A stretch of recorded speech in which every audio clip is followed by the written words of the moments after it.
Hello po at muli po magandang araw po sa ating lahat. Ang pag-uusapan naman natin ay ang GoGo Express. Step-by-step procedure kung paano mag-apply. Dahil ngayon po si GoGo Express ay mas pinalawak ang kanilang area coverage. Meron na sila sa Camarines Sur, Aklan, Zambales, Nueva Ecija, Isabela, Agusan del Norte, Davao del Norte, Batangas, Bataan, Quirino, Zambales, Ilocos Sur, Ilocos Norte at Capiz. Ngayon, paano ba mag-apply? Una po natin gawin, i-search po natin sa ating laptop or cellphone, computer, ang gogoexpress.com. Yan, yung nakikita nyo po sa taas, gogoexpress.com. At pag nakita nyo na po itong kanilang home screen, sa may gitna yung logo po ng GoGo Express, i-click po natin yung katabi niya sa kanan, yung menu icon, yung parang tatlong line. Once kinlik nyo po yan, ito po yung lilitaw, yung features, pricing, how it works, etc. Create an account. Ang pipiliin po natin yung Ride With Us para po makapag-apply po tayo as rider sa GoGo Express. Pag pindot po natin, hihingi po sila sa atin ng contact number for verification. Magpapadala po sila ng code. Pagka-type nyo po ng cellphone number nyo po, click nyo po yung sign up now. Magpapadala po yon ng 6-digit code. Pag na-receive nyo po, i-type nyo po yun sa inyong phone and then go. Ang kasunod na step ay hihingi po sila ng picture po natin. Kaya pwede pong selfie.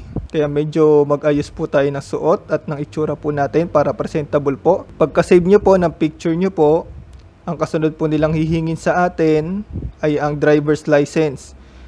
Kaya dapat nasa tabi nyo po yan, pipicturean nyo rin po yung driver's license nyo po, yung harap, and then click po ulit natin yung next pag na-upload na po yung picture ng picture ng driver's license po natin. Ang kasunod naman po, picturean ang inyong OR, yung official receipt ng ating pong motor. Kung wala po kayong OR, pwede nyo pong i-skip yung sa may baba, walang OR. And then ang kasunod, yung certificate of registration, yung CR. Picturean nyo rin po yon sa mga meron po, at mas maganda meron po tayo nyan. At kung wala naman po, kasi meron pong ibang mga rider, hinihiram lang po nila yung motor nila sa mga kakilala po nila. Kaya pwede nyo po i-click yung walang CR. Yan, ang kasunod, ito na nga po mga kasama, yung first choice of hub, kung saan ba tayo pinakamalapit na pwedeng dumuti or mag-opisina or magtrabaho. Yan, click nyo po Luzon, Visayas, Mindanao or NCR. Tapos pag kinlik nyo po yan, may specify pa kung saang city or saang province. After po nyan, click nyo po yung next. Tatanungin rin po nila yung kasunod na hub. Kung none, pwede nyo pong i-click yung none. Or kung meron po kayong kalapit na city, halimbawa, una, Pasig. Tapos ang kasunod mo pinili, Makati. Pwede po yon. Yan, pili lang po kayo kung ano yung next hub na pipiliin nyo. And then, lilitaw po ito. Congratulations! Malapit ka nang maging isang ganap na rider partner. Ang kinakailangan na ay kumpletuhin ang lahat ng dokumento at impormasyon para matanggap ang inyong aplikasyon. Kaya i-click po natin yan, yung click here. Ito po yung kasunod, yung mga information po natin.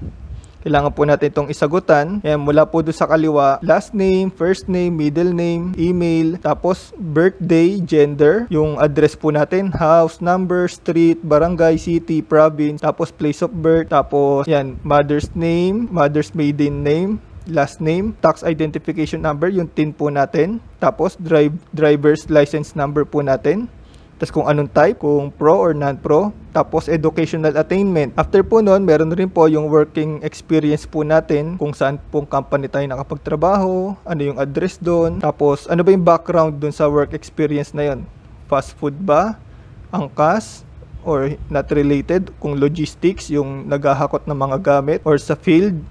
Ayan, tapos kung kailan kayo nagsimula noon at kailan kayo natapos dun sa huling trabaho nyo. After po nyo yung sagutan po yan, pati po yung kanina, yung mga personal information po natin, yung driver's ID, license number, saka po yung TIN number po natin, i-click nyo po yung update. Okay, tapos after po nun, sabi po nila, magpapadala po sila sa atin ng message once po na approve at nakompleto po natin yung requirements, or tatawag po sila sa atin doon sa contact number na nilagay po natin once po na yun nga po tanggap po tayo or meron po silang mga tanong sa ating po pinasang requirement. Ayun, sa ganung paraan nakapag-apply po tayo sa GoGo Express as delivery rider po. Kaya sana po mga kasama nakatulong po itong video po na ito, at salamat po sa Diyos at ingatan nawa po tayo. At kung meron po kayong mga tanong, wag po kayong mahiya na mag-comment. At kung pwede rin po, maglambing po kami na mag-like and subscribe po kayo sa video po na ito. Salamat po sa Diyos.